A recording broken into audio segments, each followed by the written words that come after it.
Hello everyone, this is CS Divesh Goyal, practicing company secretary from Delhi. I welcome all of you on my YouTube channel FCS Divesh Goyal. First of all, I would like to thanks to you for watching our videos. As you know, more than 250 videos we have uploaded in YouTube channel. Lot of topics we have covered. If you have not watched our earlier videos, I will request or suggest to you, please watch those videos and subscribe our YouTube channel. So this is the fourth video in the series of MSME 1. As you know, we are discussing the MSME 1 complete concept. The purpose of this series to clear the concept of the MSME 1 in depth. So in earlier 3 videos, we have discussed different things about the MSME 1. In this fourth video, this is our fourth video. In this fourth video, we are going to discuss a very important question of the MSME 1, that is transactions to be mentioned in MSME 1. We will not only say कि ये transaction लिखना है, ये transaction नहीं लिखना है. We will discuss with provisions, Act, Companies Act,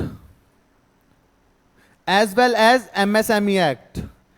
First, we will discuss the provisions of the Companies Act and MSME Act. Then we will go for our conclusions. Then we will go for our answers.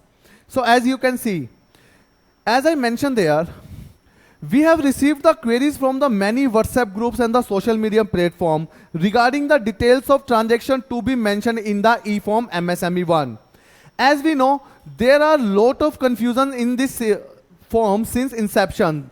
Since the date in 2019 this form came, there are lot of issues to the professional in this form. So today's our purpose is to clear those issues. We will discuss 3 specific issues in this video. Question number 1, if the company itself registered under MSME, whether such company need to file MSME 1 form or not. Question 1. Question 2, if the payment not made to MSME vendor within 45 days and still pending at the end of half year, whether such transaction needs to mention in MSME 1 form or not. And third, if payment made to MSME vendor after 45 days, but before end of half year, whether such transaction need to mention in MSME 1 form or not. So let's discuss. First, let's discuss the language of the circular which passed on the 22nd January 2019. This circular introduced the MSME 1 form. According to this circular, all the companies who get supply of goods or services from micro और small enterprise. सबसे पहली बात, medium enterprise को यहां cover नहीं किया है. अगर आपने मीडियम एंटरप्राइज का 45 डेज से ज्यादा का डिले किया भी है तो भी आपको नहीं मेंशन करना एमएसएमई 1 फॉर्म में. MSME 1 is covering only the micro and the small.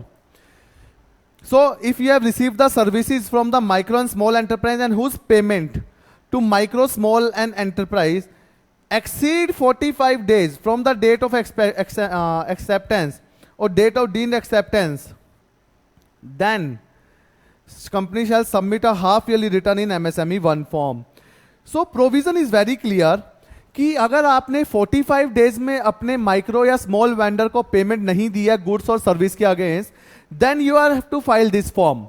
Means if you have made delay in payment to your small or micro enterprise within 45 days, you made payment after 45 days, you have to file this form. Now let's analyze. This analyze as per Companies Act. First we will analyze as per Companies Act. As per notification, जो अभी हमने ऊपर discuss की, if company has made delayed in payment to micro or small enterprise more than 45 days, then such company have to report transaction in the MSME 1 form. Now analysis of the MSME Act. As per section 15 or 16 of the MSME Act, if buyer of the goods or services made payment to MSME vendor after 45 days, such buyer shall be liable to pay compounding interest with monthly rest. So both the acts are saying if you made after 45 days, then it is the default. Here for the default you have to pay interest. Here for the default you have to pay MSME 1 form. Now what will be the effect? If a company itself registered under MSME, whether such company need to file MSME 1 form. Now I will take you on the first video first video of this series, we have discussed that to find out the requirement of applicability of MSME in one company have two following criteria.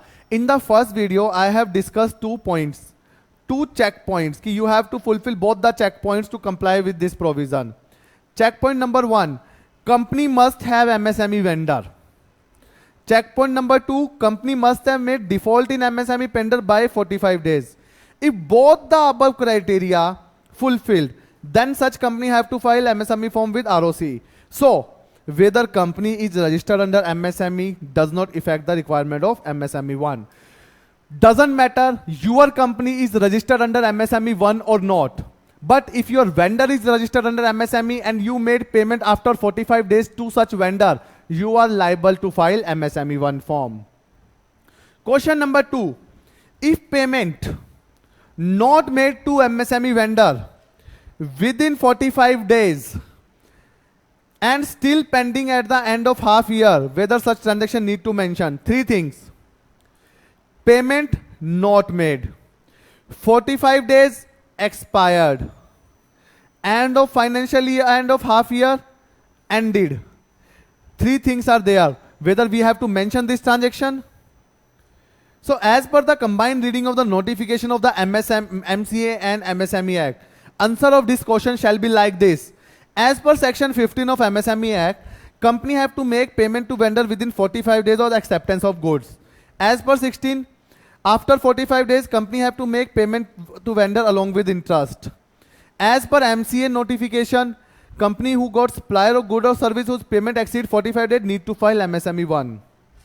Therefore, one can opine that all the payment pending to MSME vendor delayed by more than 45 days as on 31st March or 30th September need to mention in the MSME 1 form. For example, company have received invoice along with supply of services on the 10th July and invoice was paid on the 15th October.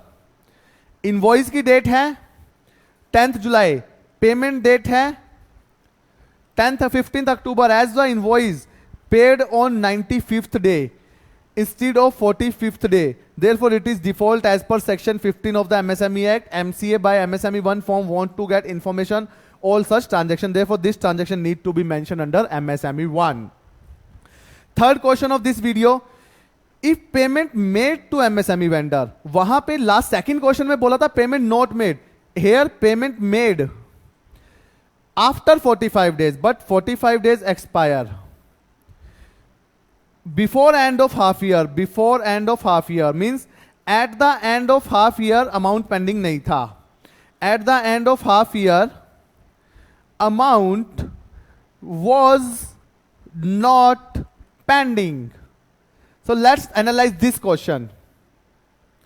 As per question, payment have already been made before end of the half year. Payment is not pending at the end of half year. Are we clear? Payment is not pending at the end of half year. However, important point here is that payment made after 45 days. So as per MSME Act, interest तो pay करना ही पड़ेगा. Or as per MCA notification, as you have filed paid after 45 days. See the notification language. Whose payment, it's not about saying pending or not. Whose payment to micro and small enterprise supplier exceed 45 days. Notification ने बहुत clearly बोला है. Notification ने बहुत clearly बोला है. Notification doesn't matter कि at the end of half year आपकी पेमेंट पेंडिंग है या at the end of half year आपने पेमेंट कर दी. Notification is only saying if payment made after 45 days, then one can opine that all the payment made to MSME vendor by delayed by 45 days required to be mentioned. Example लेते हैं. Company have received the invoice along with supply of services on the 10th July and made the payment on 15th September. Before end of half year payment हो गया. ये invoice की date है, ये payment की है. Delay हुआ 65 day का. Therefore, one can opine that it doesn't matter whether payment is pending at the end of half year or not. Payment made after 45 days, such payment is need to be mentioned under MSME 1 form. Hope the concept is clear to you of this video. इस video से ये concept clear हो गया है कि चाहे payment eight the end of year, end of the half year pending है या नहीं है, कोई मैटर नहीं करता। अगर पेमेंट 45 डेज के बाद हुई है तो उसको एमएसएमई 1 फॉर्म में मेंशन करना मैंडेटरी है। Even if anyone have any question even after this video, please mention your question in the comment box. Message me your question on my WhatsApp number. My WhatsApp number is mentioned on every presentation.